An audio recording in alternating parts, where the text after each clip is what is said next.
जय कुस्ती मल्लविद्या, जय राजर्षी शाहू. तर आपण कायम बघत आलोय की जी जुनी जाणती लोक आहेत ती कायम बोलत असतात की पूर्वीसारखी पैलवानकी राहिलेली नाही. गावागावात तशा बघायला तालमी नाही आणि घराघरातली पैलवान आहे त्याच्या सगळं उलट झालेलं आहे. गावागावातली तालमीऐवजी गल्ली बोळातलं तरुण मंडळी ग्रुपची संख्या वाढलेली आहे आणि घराघरातली पैलवानापेक्षा सामाजिक कार्यकर्त्यांची संख्या वाढलेली आहे. हे अगदी 100% बरोबर आहे. पण तरुण मंडळ ग्रुप देखील समाजाला त्यांची गरज आहे. कारण आज आपण बघतो बरीच नाही पण बोटा मोजणे इतकी जी तरुण मंडळ ग्रुप आहे ते समाजासाठी कायम काहीतरी चांगल्यासाठी चांगले उपक्रम प्रोत्साहनपर कार्यक्रम ठेवत असतात.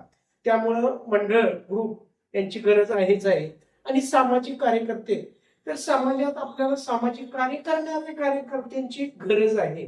पण आता कसं झालेलं आहे, सामाजिक काम करणारे कार्यकर्ते अगदी मोठा मोजणे इतके आहेत आणि डिजिटल बॅनरवर झळकणारे हे कार्यकर्ते भरपूर आहेत.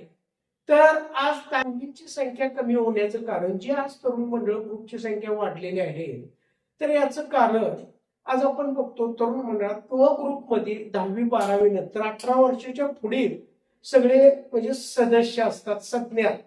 त्यामुळं राजकीय मंडळींचा ह्या मंडळाकडे किंवा ग्रुपकडे बघण्याचा दृष्टिकोन हा वेगळा असतो आणि त्यांना कोणती इलेक्शन आली किंवा सणासुदीच्या काळात भरघोस मदत केली जाते, निधी दिला जातो. तसं तालमीला नाही, कारण मुळात तालमीची संख्या कमी आणि तालमीत पैलवानांची बी संख्या कमी. कारण तालमीतले पैलवान जे असतात ते 5-6 वर्षापासून पुढे असतात, ती संख्या कमी आहे. त्यामुळे राजकीय मंडळींचा तालीम संस्थांनी बघण्याचा दृष्टिकोन थोडासा वेगळा असतो. आता सामाजिक कार्यकर्त्यांची संख्या वाढलेली आहे, घराघरातली पैलवानांची संख्या कमी झालेली आहे.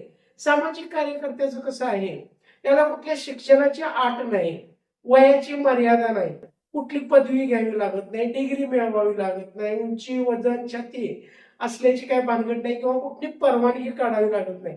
छोटं मोठं समाजकार्य केलं काय न केलं काय आपण कंसात सामाजिक कार्यकर्ता हे पद कधी पण कोणाला पण लावता येतं. तसं पैलवानाचं नाही. पैलवानाला कसं मन घट्ट करून अनेक गोष्टींचा त्याग करून तालमीत जावं लागतं, लंगोटा बांधावा लागतो. तालमीत त्या मातीचा अंगावर चिखल होतोपर्यंत मेहनत करावी लागते, रक्ताचं पाणी करून घाम गाळावा लागतो. त्यावेळी कुठं 5-6 वर्षानंतर त्याची पैलवान म्हणून ओळख होते. तर तरुण मंडळांनी किंवा ग्रुपने निधी हे भरपूर घ्यावं, पण त्यांनी पण एक ठरवलं पाहिजे की आपल्या मंडळाची किंवा ग्रुपची एक तालीम किंवा एक जिम असली पाहिजे. तरच आता ही येणारी भावी पिढी निरोगी आणि सुदृढ राहील. पूर्वी कसं घराघरात लंगोट बघायला मिळायचं, पण आता ती जागा सपोर्टरने घेतलेली आहे. पण लंगोटा आणि सपोर्टर यात जमीन आसमानचा फरक आहे. आताची जी तरुण पिढी आहे ना, लंगोटा म्हणजे काय माहित नाही, कसा बांधायचा हे लांब राहिलं. तर पालकांनी अगोदर लंगोटा बांधायला शिकला पाहिजे, मग आपल्या मुलांना शिकवलं पाहिजे.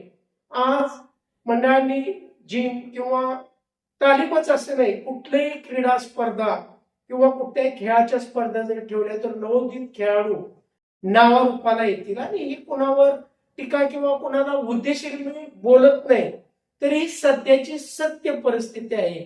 आणि ही जर परिस्थिती बदलायची असेल तर राजकीय मंडळींनी जसं मंडळांना ग्रुपला भरघोस निधी दिला जातो इतर कामासाठी, तसंच ज्या तालीम संस्था आहेत इतर खेळाडू पैलवानच नाही तर प्रत्येक खेळाडू अशा विविध स्पर्धा ठेवल्या पाहिजेत.